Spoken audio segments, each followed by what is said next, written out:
আজকে আমি শিল্পীকে কিছু কোশ্চেন করব। যদি আমার ভিডিওটা দেখো, আমার মনে হয় দেখবে, কারণ ট্যাগ তো করি। তো যদি দেখে থাকো তাহলে অবশ্যই অ্যান্সার দেবে। আচ্ছা বলো তো, তোমার এই জায়গায় তুমি আজকে যেটা করছো, তোমার এই জায়গায় যে কোনো ব্লগার, তুমিও একটা লাইফস্টাইল ব্লগার, সঙ্গে কন্ট্রোভার্সি ক্রিয়েটার, তোমার এই জায়গায় তোমার অপছন্দের কোনো ব্লগার যদি এই সেম জিনিসটা করতো, তুমি কিভাবে কন্ট্রোভার্সি করতে? তুমি কি বিশ্বাস করতে যে এটা রিয়েল নাকি নাটক? আজ থেকে 13 দিন আগে তুমি যে ভিডিওটা দিয়ে সবাইকে তোলপাড় করে দিয়েছিলে, এবং আমার মনে হয় সম্ভবত ফার্স্ট আমি ভিডিও নামিয়েছিলাম তোমাকে নিয়ে, এবং ভিউয়ারদের ভালো সাড়া পেয়েছিলাম। তো সেটা তুমি হলে কি করতে? এই কোশ্চেনটা তোমার সামনে রেখে দিয়ে গেলাম, পারলে অ্যান্সার দিও। তো শুরু করি সাজানো উপর সংসার চ্যানেল থেকে। আমি অপর্ণা তোমাদের জন্য নিয়ে আসলাম আরও একটি ভিডিও মি শিল্পীকে নিয়ে। বুঝতেই পারছো, শিল্পীর ফ্যামিলি, মি শিল্পী ওর কন্ট্রোভার্সি যে চ্যানেলটা, সেটার নাম, আর শিল্পীস ফ্যামিলি হচ্ছে ওর ব্লগিং চ্যানেলটার নাম। তো ব্লগিং চ্যানেলটা নিয়ে কথা বলবো, যেহেতু কন্ট্রোভার্সির চ্যানেলে কোনো ভিডিও সে এখনও অবধি দিচ্ছে না, সেই জন্যই সেটাকে নিয়ে কথা বলবো। তো আজ থেকে 14 দিন আগের একটি ভিডিওতে কি দিয়েছিল সেটা তোমাদের একটু দেখাচ্ছি। 14 দিন আগের করা ভিডিওতে সে দিয়েছিল, সকালে মাছ বাজার সবজি বাজার করে নিয়ে আসলো, হঠাৎ করে কি যে হয়ে গেল মানুষটা, মানে ওই হচ্ছে শুরু, ওই স্টার্টিং, যে আজকে আমাকে চ্যানেলটাকে ঠিকঠাক জায়গায় অনেক তো চেষ্টা করেছিল, অনেক কিছু বোঝানোর চেষ্টা করেছিল। তোমরা জানোই সমস্ত ব্লগারের মা কিছু ওই মন্দিরার মাকে নিয়ে এসে অনেক গালাগাল খাওয়া সত্ত্বেও বারবার বাবা তাকেই হেল্প করছে, তাকে নিয়ে কান্নাকাটি, তাকে সে ভালোবেসে ফেলেছে। নিদেন পক্ষে তাকে নিয়ে বাপের বাড়িতে গিয়ে পর্যন্ত রেখে খাওয়ানো দাওয়ানো, যেটা কেউ পছন্দ করেনি, আমিও পছন্দ করিনি। তো তখন সেই পিঠে পাঠা খাইয়ে, মানে পিঠে, তার আগে খাসির মাংস টাংস খাইয়ে আর কি রেডি হচ্ছিল যে এবার আমাকে তো একটা বেশ বড় সড়ো জায়গায় নামতে হবে। সেই জন্য বেশ সুন্দর করে রান্নাবান্না করে ঠোরে তারপরে ওই 13 দিন আগের ভিডিওতে, মানে ওই মাছ ভাজা বাজার টাজার করে ঠোরে আনার পরে ফার্স্ট সকালবেলা ভিডিও দিল কি ভালো থাকার অভিনয় করতে করতে আজ আমি ক্লান্ত। সেই ভিডিওটা দেখেছি এবং দেখে খুবই কষ্ট লেগেছে, একই হলো। এবং কিছুক্ষণের মধ্যেই তোমরা জানো সেই 6 মিনিটের ভিডিওটা কিছুক্ষণ পরে দুপুরবেলা বিকেলবেলা আমি যখন ভিডিও করব ভাবছি, তখন আর সেই ভিডিওটা আর পাচ্ছি না। তখন আমি নিজেও চুপ করে গেছিলাম। তারপরে আমি আবার ভিডিওটা খুঁজলাম, কিছুক্ষণ পরে আবার সেই ভিডিওটা এসেছিল। তখন আমার মনে একটু সন্দেহ জেগেছিল যে এ বোধহয় রাষ্ট্র করে ভুল করেছে জিনিসটা ছড়িয়ে দিয়ে, তারপরে বোধহয় আবার বুঝতে পেরে গেছে না এইটা ঠিক না, হয়তো হিরিকের চোটে করে ফেলেছে, করে গিয়ে আবার পর্যন্ত থেমে গেছে। তারপর থেকে সত্যি আজ আমি নিঃস্ব, 2 সন্তান ছাড়া আমার কাছে আর কিছুই নেই না। এই যে দেখাচ্ছ মা, দিদি, দাদা, বাবা, এগুলো কিছুই নেই। এত বড় কথা বলতে পারলে, মা বাবা বেঁচে থাকতে, দিদি বেঁচে থাকতে, যে দিদি তোমাকে এত ভালোবাসে, দিদি তোমাকে নাকি সন্তান স্নেহে ভালোবাসে, সবসময় ভালোবাসবে, আমার দিদিও আমাকে সেভাবেই ভালোবাসে। আমি জানি যে মা বাবাকে যখন পৃথিবীতে থাকবে না তখন আমার দিদি সব, তোমার সবাই বেঁচে আছে, আর তুমি কি লিখেছো, সামান্য কি হয়েছে বরের সাথে কি না হয়েছে, তুমি এত বড় একটা কথা লিখলে। এই থাম্বনেলটা তখন তোমার দিদি ফিদি কি দেখেছে নিশ্চয়ই, তোমার মা বাবা জানে নিশ্চয়ই, না তারা ক্যামেরা ফেললি না এবং এতটা ওয়াকিবহালও নয়। কিন্তু মেয়ে যখন এই ফিল্ডে আছে, কিছু তো তারা জানবে। তুমি এই ধরনের একটা টাইটেল দিয়েছো, তোমার মেয়েরাও তোমাকে দেখেছে, যে 2টো মেয়ে ছাড়া তোমার কাছে আর কিচ্ছু নেই। তাহলে এই সম্পর্কগুলো যেগুলো তুমি এখন যাদের সঙ্গে ওঠা বসা করছো, এগুলো কি একদম সব মেকি সম্পর্ক, ফেলে দেওয়া সম্পর্ক? এটাই তো মনে হয়, মানে স্বামীর সঙ্গে ঝগড়া হলে পৃথিবীতে আর কিছু নেই, শুধু স্বামীর 2টো মেয়ে। এটা দিলে বেশ ভালো খায় না পাবলিক? হ্যাঁ, যা দেখতেই তো পাচ্ছ ওয়াইটিতে, পরকীয়া, অশান্তি আর অসুস্থতা, এই 3টে ব্লগিংয়ে তুমি যদি না আনতে পারো আজকালকার দিনে 2024-এ এই মানে ব্লগিং চ্যানেল দাঁড় করানো ভীষণ একটা টাফ হয়ে দাঁড়িয়েছে। প্লাস তোমাদের মতো, আমাদের মতো আর কি, মিডিল এজদের তো আরোই নয়, ইয়াং জেনারেশান, তাদের ভিডিওর এডিটিং, গান ফান দিয়ে বেশ সুন্দর, তাদের একটা বিয়ে হবে বয়ফ্রেন্ড, এসব দেখালে যতটা ভালোবাসে দেখতে, আমাদের মতো মিডিল এজদের সম্ভবত সেইভাবে ব্লগিংটা কেউ ভালোবাসছে না। তো তুমিও তার মধ্যেই পড়ো, নিজেকে যতই বাচ্চা সাজার চেষ্টা করো, বড় 2টো মেয়ের মা, বড় মেয়েটা 11-এ পড়ে, এই 12-এ উঠবে, কি প্রচণ্ড পড়ার চাপ, কত অসুস্থতার মধ্যে থেকে সে উঠে এলো। তো সেই অসুস্থতার মধ্যে নিশ্চয়ই তুমি একা লড়াই করোনি, তোমার সঙ্গে তোমার দাদা ছিল, তোমার বর ছিল, সবার প্রচেষ্টাতেই তোমার মেয়ে আজকে সুস্থ। হ্যাঁ, মাদের একটুখানি কষ্টটা বেশি, যেহেতু একদম গ্রাউন্ড ফিল্ড, একদম মেয়ের কাছ থেকে সমস্ত কিছু থেকেই তাকে সামলে আনতে হয়। কিন্তু এই যে রোজগার করাটা, যেটা তোমার হাজব্যান্ড করেছিল, সেটা তো আরও একটা বিশাল ব্যাপার। ওই টাকাটা না আসলে তো ট্রিটমেন্ট হবে না, কিছুই হবে না, যতই আমি রাত জেগে থাকি, দিন জেগে থাকি। তো সেটা তোমাদের ব্যাপার। তারপরে তুমি তারপরের ভিডিওতে আমি দেখছি আর ভাবছি যারা সারা জীবনটাই অভিনয় করে তার নতুন করে অভিনয় করার প্রয়োজন পড়বে না, কোনো থাম্বনেল নেই, কানের দুলফুল অলরেডি খুলে ফেলেছো যাতে তুমি ভালো মতো কোনো রোস্টিং চ্যানেলের চোখে পড়ো, বড় বড় ক্রিয়েটারদের চোখে পড়ে রোস্টিং হও, এরকম একটা অ্যাটিটিউড আর কি। প্রথম দিকে আমার সত্যি খুব কষ্ট লেগেছিলো, এখন আমি বলবো না যে তুমি কতটা কি সাজিয়ে গুছিয়ে বলছো, কিন্তু যত দিচ্ছি না খারাপ লাগছে। ছোট ছোট ভিডিও দিচ্ছিলে তখন সে ভিউজ কি, মানে প্রথম বাড়ি ছাড়া আগের ভিডিওতে ভিউজ 2700, 700, 4000 এরকম টাইপের, আর তারপরে যখনই বাড়ি ছাড়লে অশান্তির কথা লিখলে 20,000, 21,000, 11,000, 28,000, 14,000, 16,000, এটাই চেয়েছিলে না, এটাই চেয়েছিলে। তোর মান সম্মান বিকিয়ে এই ভিউজটা কি খুব দরকার ছিল? বুঝলাম তোমার কোনো দোষ নেই, হয়তো কিছু রিয়েল তোমার সাথে হয়েওছে, কিন্তু মান সম্মান আগে, মানে তোমাদের মতো জায়গায় দাঁড়িয়ে বলছি, তোমরা তো পিওর ব্লগার না, কন্ট্রোভার্সি ক্রিয়েটার, লোকেদের সমালোচনা করাই যেখানে আমাদের কাজ, সেখানে আমরা রিয়েল লাইফের একটা জিনিস এইভাবে তুলে মানুষের টোল্ডিং হব, টোল্ড করবে, আমাকে নিয়ে কন্ট্রোভার্সি করবে, কি এটা কি খুব মানে সম্মানের টাকা? এই যে সব তুমি বলছো, এই যে তুমি যে টাকাগুলো এখন রোজগার করবে, মানে তোমার এমন একটা হয়ে গেছে যেন তুমি, তোমার বরের কোনো রোজগার নেই, কিছু নেই। হ্যাঁ, তুমি কন্ট্রোভার্সিতে তুমি রোজগার তো করছিলেই ভালো, কিন্তু তা সত্ত্বেও তুমি এমন একটা করছো তোমার ব্লগিং চ্যানেল নিয়ে, কারণ তুমি কন্ট্রোভার্সিতে ভীষণ উল্টোপাল্টা বলেছিলে এবং ভীষণ লোকের কাছে মানে যা নয় তাই শুনেছিলে, তাই জন্য তোমাকে এই ব্লগিং চ্যানেলটা নিয়ে ভীষণভাবে, কিন্তু তোমার ব্লগিং খারাপ হতো না, আজ না হোক কাল তুমি দাঁড়াতে। তোমার ছেলেমেয়েদের, তোমার তো সংসার চালানোর তো দায় তোমার ছিল না, ছিল কি? এখন জানি না তোমার দিদিরা সার্ভিস করে, তুমি হঠাৎ করে সেটা তোমার মাথায় এলো কি না যে আমার দিদিরা সার্ভিস করে টাকা রোজগার করে, আমাকেও সেই টাকাটাই রোজগার করতে হবে, তাহলে করো না, অনেক কাজ বাজ তো আছে, ভালো চাকরি তো আছেই। কিন্তু এই মুহূর্তে তোমার মেয়ে দুটো যখন মানে পড়াশোনার একটা ভাইটাল স্টেজে পৌঁছে গেছে, বড় মেয়ে যেখানে 11, 12 ক্রস করেনি, 12 ক্রস করার পরে তাকে একটা হায়ার এডুকেশনে দেওয়ার জন্য, যেহেতু সে কলেজে যাবে, কি স্ট্রিম নেবে, কি চুজ করবে, সেটা একটা বিশাল দায়িত্ব। সেখানে তুমি এরকম কি করে একটা করছো, এবং তোমার মানে কতটা হাজব্যান্ডের সাপোর্ট আছে বা না আছে, বা তোমার বাড়ির লোকের কতটা সাপোর্ট, সর্বোপরি তোমার দিদির ভূমিকাটা আমি ঠিক বুঝতে পারছি না। মাকে নিয়ে প্রচুর পরিমাণে রিলস করছো এবং দুই বোনে প্রচুর পরিমাণে রিলস করছো, তারা কি আদৌ জানে? নিশ্চয়ই জানে যে তুমি কি টাইটেল থাম্বনেল দিয়ে বাড়ির থেকে বেরিয়ে এসেছো। দেখো কত বাজে বাজে কমেন্ট আর কত বাজে বাজে তোমাকে নিয়ে ভিডিও নামছে। এই যে চ্যানেলটাকে দাঁড় করাবে, এটা সম্মানের হবে তোমার? এই যে যারা এই যে মিথ্যা কথা বলে বলে এই যে চ্যানেলটাকে এই জায়গায় আনো, তাদের একটু লজ্জা করে না গো? তাহলে আমরা কন্ট্রোভার্সি করি বলে দু একজন, দেখো আমার সত্যি কথা অন গড বলছি, আমি যে টাইপের ভিডিও করি আমার এখানে নেগেটিভ কমেন্ট একদম আসে না। হ্যাঁ, আমাকে সাবস্ক্রাইব হয়তো করে না, চুপচাপ ভিডিও দেখে। 24,000, 25,000-এর চ্যানেলেও মোটামুটি 1,500, 2,000 ভিউজ, তো আমার এই 2,000 কমপ্লিট হয়েছে সেরকম চ্যানেলেও 1,500 ভিউজ। তো কথার জন্যই কিছু ভিউজ হচ্ছে, আর কিছু যাই হোক যারা দেখছে কন্ট্রোভার্সি ক্রিয়েটাররাই দেখছে, তারা এখান থেকেও কিছু রসদ পাচ্ছে। আমিও অন্যদেরটা দেখি, কিছু রসদ পেয়ে আমাদের তো সব রকম দেখেই তো বলতে হয়। তো শিল্পীকে নিয়ে ভিডিও সবার আগে আমিই নামিয়েছিলাম, এখন তো অনেকেই নামাচ্ছে দেখছি। বৃষ্টি প্রীতমকে নিয়েও বেশ অনেক আগে আমিই নামিয়েছিলাম। ভালো কথা, আমার মতো ছোটো ক্রিয়েটারও যদি কারুর চোখ খুলে দিতে পারে বা টপ সাবজেক্ট দিতে পারে, এটাও তো কম গর্বের না। সেখানে তোমাদের ভালো ভিউজ হচ্ছিলো, ভালো যাই হোক, এবং ভীষণভাবে তুমি ট্রোলড হতে চেয়ে আজকে এই জিনিসটা করলে কি না বুঝতে পারছি না। তারপর অভিনয় কোন মানুষটা বলো তো অভিনয় করছে না? জীবনটাই তো একটা অভিনয়, বিশেষত বিয়ের পরে আমাদের শুরুটাই তো একটা মানে অভিনয় থেকে। শ্বশুর শাশুড়ির সঙ্গে অভিনয় করো, ননদ দেওয়ারদের সঙ্গে অভিনয় করো, সবার সাথে একটা অভিনয় করো, ঘরের মধ্যে ঘর ভালোর জন্য অভিনয়। এটা কিন্তু ভিউজ কামানো বা অন্য আমি কিচ্ছু বলছি না, ভালোর জন্য। কোনো দোষ কারো চেপে রাখতে হয়, আজকে স্বামীর দোষ কোথাও চেপে রাখতে হয় বাপের বাড়ির কাছে, শ্বশুর বাড়ির কথা বাপের বাড়িতে চেপে রাখতে হয়, বাপের বাড়ির কথা শ্বশুর বাড়িতে চেপে রাখতে হয়। সমস্ত মেয়েদের, ছেলেদের এই ব্যাপারটা এত অভিনয় আমার মনে হয় না করতে হয়। একটা মেয়ের ভীষণভাবে অভিনয় করতে হয়। বা ছেলেমেয়েগুলো বড় হয়ে গেছে, অভিনয় করতে করতে তো আমাদেরও সবারই দেওয়ালে পেট ঠেকে যায়, পিঠটাই ঠেকে যায়। পুরো জীবনটাই তো অভিনয়ের, বিশেষত বিয়ের পরে। শুরুতেই শ্বশুরবাড়ি থেকে আসার পর দিন থেকেই আমাদের ভালো না লাগলেও তাদের সঙ্গে হ্যাঁ ভালো আছো করতে হয় অভিনয়। এখানে ওরকম করে চলা যায় না। তারপরে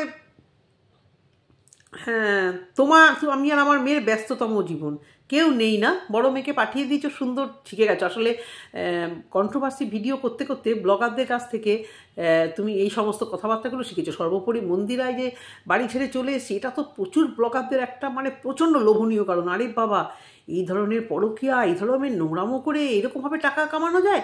টিন তো নিজের মুখে স্বীকার করেই গেছে, সন্দীপ নাকি ওকে বলেছিল যে এই করে এত ভিউজ, কেননা আমরাও এই ধরনের নাটক করি। তো আজও আমি কিছু মুখ খুলবো না, যারা বুদ্ধিমান তারা সবই বুঝবে। কেন ডিভোর্স হচ্ছে না আজকে 2 বছর ধরে 1 বছর ধরে, এটা একটা বিশাল কোশ্চেন মার্ক আমার কাছে। তো সেই জন্য আমি এতটাই মিথ্যাচার হচ্ছে ওখানে, যার জন্য আমি ওখান থেকে সরে এসেছি। যাই হোক, ভালো লাগে না, এত নতুন নতুন ক্যারেক্টার তৈরি হচ্ছে ওখানে, এত মানে গোজামিলের একটা ব্যাপার হচ্ছে। সর্বোপরি ব্যাপারটাকে নিয়ে কিছু মানুষজন ওটাকে বন্ধ হতে দেবে না, ওরা যদি চায়ও বন্ধ হতে, কিছু মানুষজন যাদের এখানে অনেক স্বার্থ জড়িয়ে, উচিত কথা বলে ফেললাম, অনেকেরই খারাপ লাগবে, কিছু মানুষ এদের এই কন্ট্রোভার্সিটাকে বন্ধ করতে দেবে না। তো আমার সেই উদ্দেশ্য একেবারেই নেই। আজকে এটাকে কন্টেন্ট করছি, ওটাকে নিয়ে কন্টেন্ট করছি, কন্টেন্টের মতোই থাকবে। আজকে যদি আমি কথা বলি ভালো করে, তাহলে ঠিকই আমার ভিউয়ার্স আমাকে দেখবে। তার জন্য আমাকে একটা সংসার, একটা ফ্যামিলিকে জিয়ে রাখতে হবে না, যে আমার কন্ট্রোভার্সি চলবে না বলে আমি ওদের কন্ট্রোভার্সিটাকে জিয়ে রাখি না, এরকম মেন্টালিটি আসবে না। শিল্পী যখন বেরিয়ে গেছিলো এতটাই খারাপ লেগেছিলো যে এটা কি করে হয়। তারপরে ভিডিওটা হচ্ছে খড়গপুর ছেড়ে চললাম শান্তির উদ্দেশ্যে। আচ্ছা, তারপরে কি লিখেছে, আজ বাবা মার একটা কথা খুব মনে পড়ে যায়, যে সয় সে রয়। তাহলে বাবা মা তো তোমাকে শিখিয়েছিল যে সয় সে রয়, তাহলে তুমি তো এখানেই প্রমাণ দিচ্ছ যে তুমি সয়েছো এবং তুমি রয়েওছো। এটা কি প্রমাণ দিচ্ছে না অ্যাকচুয়ালি তোমার না মানে এই মাথাটা না একদম মানে মোটা, বলতে বাধ্য হচ্ছি। যেমন তোমার উচ্চারণগুলো এত তুমি যখন উচ্চারণ করো, মন্দিরাকে নিয়ে তো এমন একবার করেছিলে, কোনটা অ্যাস্ট্রোলজি কোনটা তোমার কি সাইকোলজি, এই দুটো গুলিয়ে পুরো ভিডিও নামিয়ে ফেলেছিলে তোমার ওই তোর সাইকোলজি বলতে।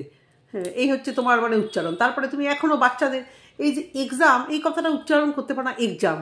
এতদিন ধরে তুমি কি পড়াশুনো যাই করেছো, কিন্তু তুমি তো ছেলেমেয়েদের স্কুলে নিশ্চয়ই যাচ্ছ, সেখানে ভালো ভালো পেরেন্টসদের সঙ্গে তোমার দেখা হচ্ছে, কথা হচ্ছে, সর্বোপরি সেই সব স্কুলের প্রিন্সিপাল, টিচার সবার সাথে কথা হচ্ছে, এবং সর্বোপরি তোমার বাচ্চাদের যে টিচার বাড়িতে বা যেখানে কাজ পড়তে দাও, তারা কীভাবে উচ্চারণ করে, তোমার হাজব্যান্ড কী করে উচ্চারণ করে, সেগুলো দেখেও তো মানুষকে একটু ইয়ে করতে পারো। তোর ফোন এসে গেছে, সেগুলো দেখেও মানুষকে একটুখানি দেখতে পারো যে কীভাবে কথা বলে। কালকেও জুডিওতে গেছো, সামান্য জুডিও, দুনিয়ার সবাই জানে, আর তুমি কী বলছো জুডোতে গেছি। তোমার দিদি বারবার করে তোমাকে ধরিয়ে দিচ্ছ ওটা জুডিও। আমি তো হাসতে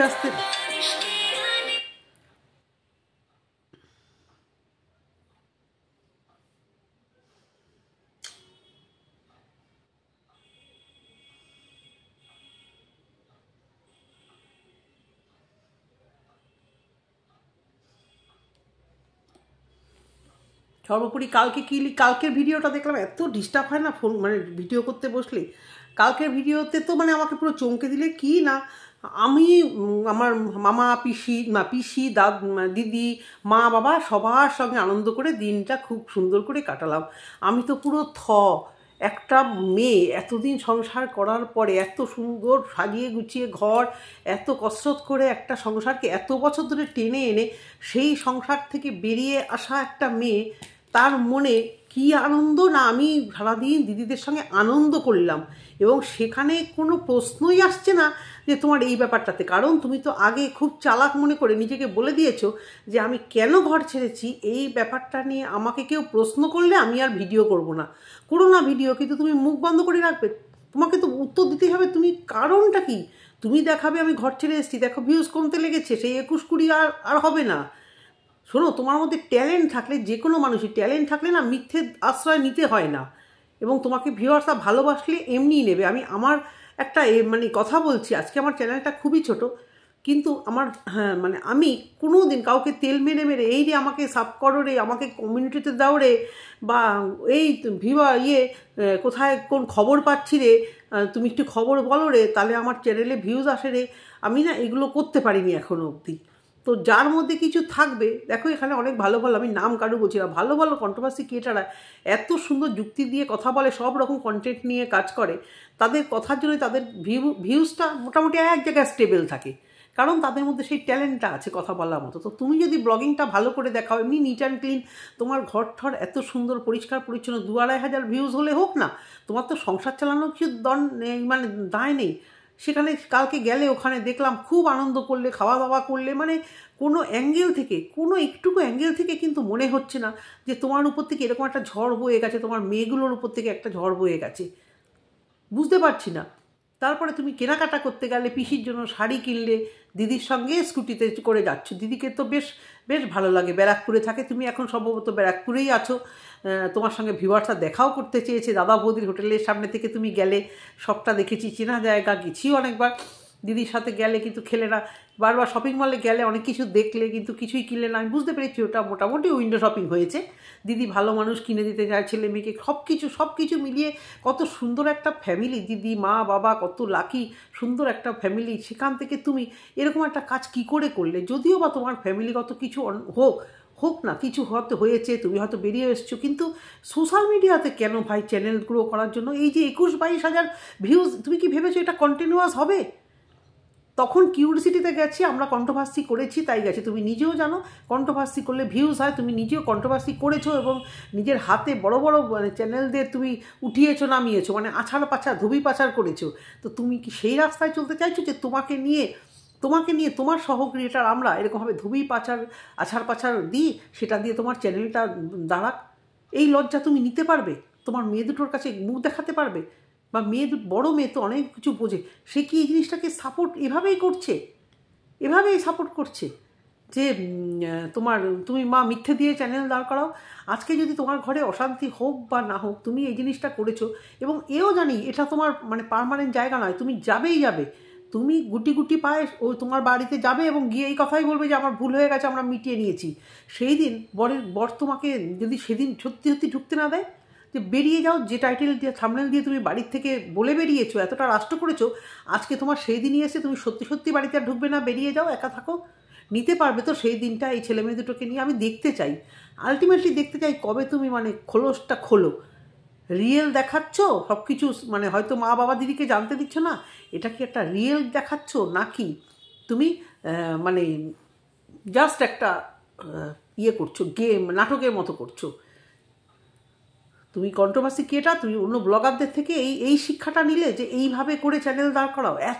এত তোমার সংসারে অভাব পড়েছে, এত চ্যানেল দাঁড় করানোর ভুকা তুমি, হয়েছে অশান্তি তাও মানছি, কিন্তু সোশ্যাল মিডিয়াতে বারবার এই কথাগুলো একদম। আর তোমার এই যে লাইফস্টাইল, খড়গপুর থেকে আনন্দ করতে করতে যাচ্ছ, তুমি ভালো ভালো জিনিসপত্র কিনছো, তোমার মেয়েদের ভালো ভালো ড্রেস, তোমার ভালো ভালো জামা কাপড়, নাইটি, এই যে তুমি থাকছো যেভাবে আর কি থাকে সবাই বাড়িতে নর্মাল, একটু স্ট্যান্ডার্ড হলেই যেভাবে থাকে, তো বোঝা যায় স্ট্যান্ডার্ডটা দেখাতে হয় না। টাকা পয়সা যাদের আছে তাদেরকে না দেখাতে হয় না, ওই পায়ের জুতোটা থেকে মাথার জামা ব্যাগ এটা দেখলেই আমি অন্তত বুঝে যাই যে কার অর্থনৈতিক অবস্থা মোটামুটি সচ্ছল, কার নেই। এবার অনেকে আছে মানে কোনো রকম অনেক পয়সা থাকলেও ওরকমভাবে থাকতে চায়, কিন্তু তবুও একটা অ্যাঙ্গেল থেকে, তার একটা অ্যাঙ্গেল থেকে বোঝা যায় যে কার অবস্থা সচ্ছল, কার অবস্থা অসচ্ছল। তো তোমার ঘর বাড়ি, তোমার ছেলে মেয়ে সমস্ত কিছু দেখে কোনো অ্যাঙ্গেল থেকে মনে হয়নি। এবং দুদিন আগে স্কুটি কিনলে, আনন্দ করলে, সেই সংসার হঠাৎ করে ছেড়ে চলে এসছো। এরপরে তুমি যখন বাড়িতে সত্যি যাবে, তোমার বরের জানি না এতে কতটা সায় আছে, সত্যি যদি বলে যে সত্যি এই সংসার যেরকম ভেঙেছো একদম ভেঙেই যাক, তখন নিতে পারবে? খুব মানে আতঙ্কে আছি তোমার এই মানে এরকম জিনিসটা মানে কিছুতেই মানতে পারছি না যে তুমি একজন মানে বুদ্ধিমতী, মানে সাংসারিক, সেই অর্থে তোমার এই মানে আতপাগলা কন্ট্রোভার্সি করতে গিয়ে উল্টাপাল্টা অনেক কিছু করে ফেলেছো, আতপাগলা ভুলভাল কথাবার্তা, সেগুলো তো করতেই থাকো। তোমার দিদির উচ্চারণ বা কথা বলার ধরনটা একদম অন্যরকম, একই মায়ের পেটের দুই বোন, কিভাবে এরকম করে তুমি কথা বলো আমি বুঝি না। তোমার দিদির কথাবার্তা একদম অন্যরকম, তোমার কথাবার্তাগুলো দেখি একদম মানে উচ্চারণগুলো একদম মানে এত কানে লাগে না, মানে বাধ্য হলাম বলতে। দেখো কথা আমারও জড়িয়ে যায় মাঝে মাঝে তাড়াহুড়ো করে কথা বলতে, কারণ ভিডিওটা তাড়াতাড়ি করতে হবে। নর্মালি আমি এত তাড়াতাড়ি কথা বলি না, আমি একটু আস্তে আস্তেই কথা বলি। তাহলে আবার তোমরা বলবে এই সাবু খেয়ে এসে ঝিমাতে লেগেছে, সেই জন্য তাড়াতাড়ি কথা বলতে গেলে আমারও একটু জিভ আটকে যায়। তো সেই কথাই বলছি যে তুমি এই যে করছো জিনিসটা, আজকে এখনও অবধি সন্ধ্যেবেলা তোমার ভিডিও আসেনি, জানি না কি ভিডিও দেবে, বলছিলে তো ব্যারাকপুর থেকে আর দুদিন পরেই চলে যাবে আবার খড়গপুরে। তো এটাই খারাপ লাগছে যে তোমার বন্যা সত্যি বলে যে টাইটেল থাম্বনেল দিয়ে তুমি বাড়ি থেকে বেরিয়েছো, তাহলে সেই জিনিসটাই করো। তুমি যখন একটা এইরকম স্টেপ নিতে পারলে, তাহলে সেই স্টেপটা নিয়েই দাঁড়াও। সেদিন নিজেকে ক্ষমা করতে পারবে জানি না, তোমাদের মিউচুয়াল কিভাবে হবে, তোমার মা বাবা কতটা ইনভলভ এর মধ্যে, তোমার নিজের দাদা কতটা ইনভলভ, তোমার দিদি কতটা ইনভলভ, জামাইবাবু কতটা ইনভলভ, তারা তো তোমার গার্জিয়ানের মতো, তারা কি তোমাকে আদৌ বুঝাচ্ছে নাকি বুঝানোর মতো কিছুই হয়নি। মেয়েদের ভবিষ্যতের কথা মাথায় রেখে যা করেছো আর এই সমস্ত ভুল করবে, কিন্তু ভুল তুমি যা করে ফেলেছো ওয়াইটির বাজারে, তোমাকে ভীষণভাবে এই আছাড় পাছাড় তোমাকে খেতেই হবে, এটা তুমি জেনে রেখো। এখনও ভালো মুখে কথা বলছি, ভালোভাবে বলছি যে আমিও দুটো সন্তানের মা, তাই তোমাকেও বলছি যে এই ধরনের যা ভুল করেছো এই ভুল আর করো না। কেউ খাচ্ছে না তোমার এই জিনিসটাকে, কেউ মানে নিতেই পারছে না। তাহলে আসল কারণটা বলো, তাহলে মানুষ বিশ্বাস করবে। প্রমাণ দাও, তুমি যেরকম প্রমাণ চাইতে। প্রথমেই তো বলেছি, তুমি যদি মানে এই আমাদের মতো জায়গায় তুমি হলে কি করতে? ধরো তুমি, আমরা ঘর ছেড়েছি, তুমি ওইদিকে কন্ট্রোভার্সি করছো, যে কোনো ব্লগাররা ঘর ছেড়েছে, তুমি কন্ট্রোভার্সি করছো, এরকম নর্মাল লাইফস্টাইল, আনন্দ ফুর্তি, খাওয়া দাওয়া কোনোটা বাদ নেই, ঘোরাফেরা। হ্যাঁ, ডিসেম্বর মাস, এখন তোমার ক্রিসমাসের ছুটি, দিব্যি তুমি এখন ঘুরতে গেছো, এই টাইমগুলোতেই তোমার অশান্তি হয় না?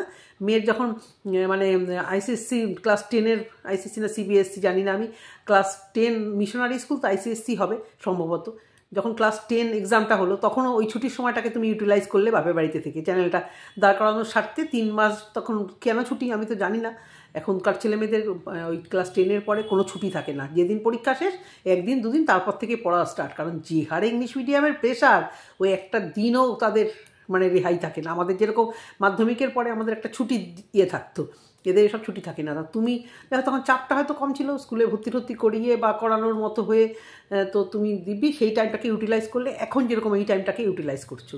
তো অতি চালাকের গলায় দড়ি, বেশি চালাকি করো না, নিজে বিপদে পড়বে। তো ফিরে যাও আর যেটা সত্যি সেটা প্রকাশ করো। বাই।